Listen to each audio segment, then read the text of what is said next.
¿Qué tal, jóvenes? ¿Cómo están? Bienvenidos a una clase más del curso de matemática. Vamos a estar revisando esta vez lo que son los gráficos estadísticos. Como habíamos visto en la clase pasada, es sencillamente una forma gráfica visual de presentar información. Entonces, para eso, como siempre, ten tu cuaderno a la mano para que puedas apuntar lo más relevante. La definición que nos pone es: la representación gráfica de los datos estadísticos facilita el análisis y la interpretación para llegar a conclusiones. Antes de leer esto, quiero que te des cuenta de lo siguiente, ¿sí? Si yo te mostrase sencillamente este gráfico, a pesar de que no entiendas o de que no conozcas todos los datos, tú te puedes dar cuenta necesariamente quién es el dato mayor, quién es el dato menor, si tu curva es ascendente o es descendente. Por lo tanto, el simple hecho de que sea un gráfico te permite a ti sacar ya bastantes deducciones, ¿sí? Esa es la importancia de los gráficos, que puedas entender los datos de una manera mucho más sencilla, sin mucho contenido, por así decirlo. Sin embargo, obviamente, esto representa mucho más de lo que se ve, y esto es lo que vamos a estar revisando, ¿sí? Entonces, lo primero que tenemos aquí nosotros es lo siguiente.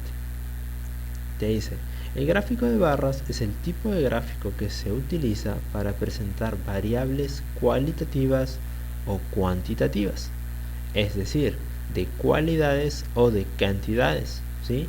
Vuelvo a repetir: cualitativas, cualidades; cuantitativas, cantidades. Y también te está diciendo que son de tipo discreto. Al hablarte de tipo discreto, debes tener en cuenta que te está hablando necesariamente de números enteros. Vamos a ponerlo por acá. Las variables discretas son números enteros, ¿sí? Vamos a poner acá números enteros. Es importante que recuerdes eso. Aquí no pueden haber decimales, ¿ok? Son números enteros, como por ejemplo el número de personas, el número de autos, cosas que no se puedan dividir, ¿sí? Bien, habiendo explicado esto, entonces vamos a revisar con el siguiente concepto, es decir, vamos a continuar, perdón, con el concepto. Sobre cada dato ubicado en el eje X, se levanta una barra vertical cuya altura debe corresponder a la frecuencia representada. Entonces, te dice que los datos se van a ubicar en el eje X, en el eje horizontal, y que se van a levantar barras que van a responder a las frecuencias. Tú recuerdas, frecuencia sencillamente es el número de veces que aparece un dato en una determinada muestra, ¿sí? O que ocurre un suceso en un determinado intervalo. Entonces vamos a representar en un gráfico las edades de 17 participantes, edades en años, a un evento, a partir de la información de la tabla que tienes al costado. Entonces tú tienes aquí tu tabla y te dice: tienes las edades desde 35 hasta el 40. Estos datos, estas edades, como dice la definición, las vas a poner en el eje X, es decir, en el eje horizontal, aquí. Y luego vas a levantar una barra indicando la altura de las frecuencias que van a corresponder a tus datos. Por ejemplo, en este caso hemos levantado un eje Y que representa el número de personas y que está llegando hasta el número 6, ¿sí? Esa vendría a ser tu frecuencia. Podría ser más alta, evidentemente podría ser.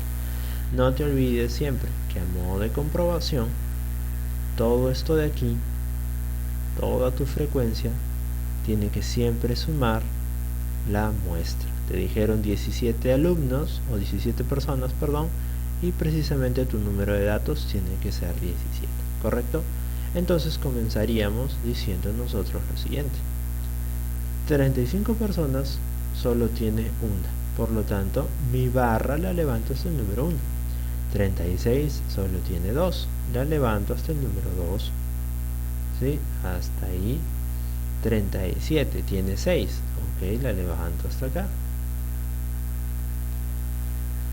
38 tiene 4, entonces lo levantaría hasta el número 4, y creo que se entiende la idea, ¿verdad? Como vuelvo a repetir, es sencillamente contrastar, en este caso de una manera gráfica, los datos. Y luego se nos dice, el histograma se va a utilizar para presentar variables cuantitativas continuas. Consiste en una serie de columnas cuyo ancho y ubicación coinciden con los intervalos de distribución. Cada uno de los intervalos se presenta por la marca de clase. Esto de aquí lo vamos a estar viendo en nuestra siguiente clase. Por lo tanto, lo importante es que sepas gráfico de barras, en este caso es para datos no agrupados, y el histograma vendría a ser para datos agrupados, como ves, ¿sí? Además también nos sirve uno para discretos, otro para continuos, pero ya veremos esto en la siguiente clase. Ahora, quiero que veamos este ejemplo de acá. Se nos dice, Tania es una bailarina de danzas folclóricas. Ella representó en un gráfico de barras el número de personas que asistieron a sus presentaciones durante 5 días. ¿Qué diferencia hay entre los días de mayor asistencia y los de menor asistencia? ¿Y qué porcentaje representan las personas que asistieron el miércoles respecto a las personas que asistieron hasta el miércoles? Muy bien, tú tienes ahí precisamente tus datos, por lo tanto esto se puede solucionar utilizando sencillamente este gráfico. No es necesaria la tabla, con el gráfico, como puedes ver, nos van a ser más que suficiente. Puedes nuevamente encontrar tus datos en la variable, en el eje horizontal o en el eje X, ¿sí? En este caso, tus cantidades siempre van a estar en el eje Y. Ahora te dice, tú puedes ver que el martes hubieron 135 personas, el miércoles 90, el jueves 180, el viernes 90 y el sábado 45. Te dice qué diferencia hay entre los días de mayor y de menor asistencia. De una forma visual, tú sabes, por eso es importante los gráficos, que el mayor es este, ¿correcto? Eso es bastante obvio porque se puede ver, es la barra más grande. Y también puedes ver, igual de manera visual, que este es el menor. Para eso sirven los gráficos, un impacto súper rápido para que tú puedas saber quién es mayor y quién es menor. Ahora te está pidiendo diferencia, no te olvides, diferencia sencillamente nos está evocando, está invocando, llamando a una resta. Por lo tanto tendrías que restar en este caso al mayor y al menor. El del día jueves, que es 180, jueves 180, y en este caso al menor, que es el sábado, que es 45. Si restas esto, te quedaría 135, ¿correcto? Y esa básicamente es la primera respuesta, la diferencia entre los días de mayor y menor asistencia. Ya tienes tu respuesta 1, check para esto. Luego tendrías que ver a la parte 2. Ahora te dice qué porcentaje de las personas que asistieron el miércoles representa respecto a las personas que asistieron hasta el miércoles inclusive.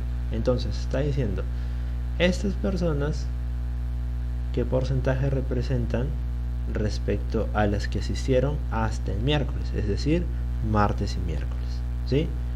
Entonces vamos a nosotros a dividir para evitar confusiones. Entonces sabes que el miércoles asistieron a 90 personas, ¿correcto? Y sabes que martes y miércoles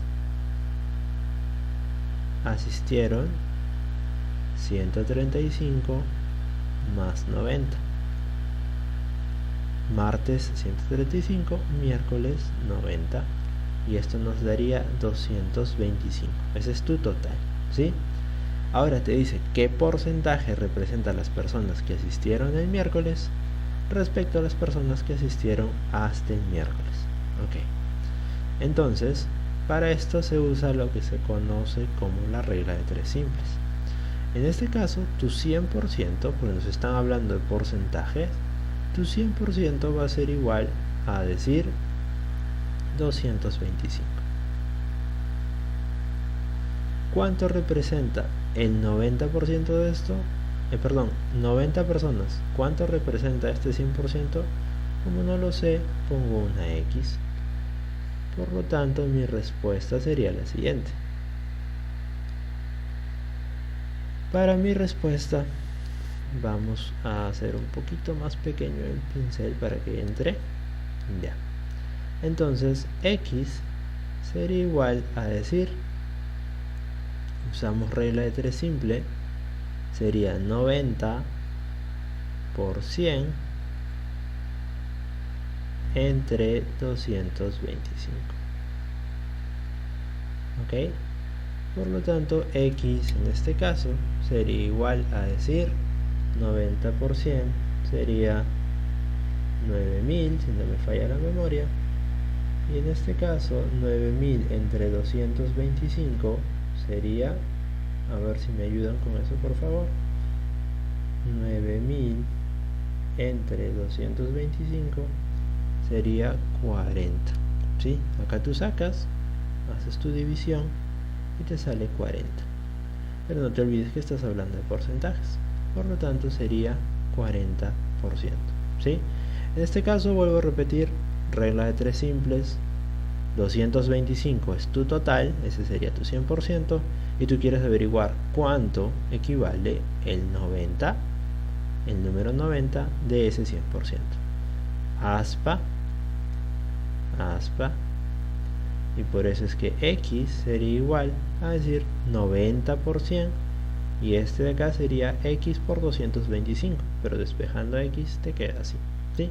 Vamos a hacer más ejercicios de estos, no te preocupes, pero es importante que sepas que si tuviésemos la tabla hubiésemos utilizado sencillamente frecuencias relativas, pero si no, también puedes hacer esto. En fin, vamos a seguir explicando esto, no te preocupes si es que esta parte del porcentaje ha podido causar confusión. Nos estamos encontrando entonces en un siguiente video. Muchísimas gracias por tu atención. Hasta la próxima.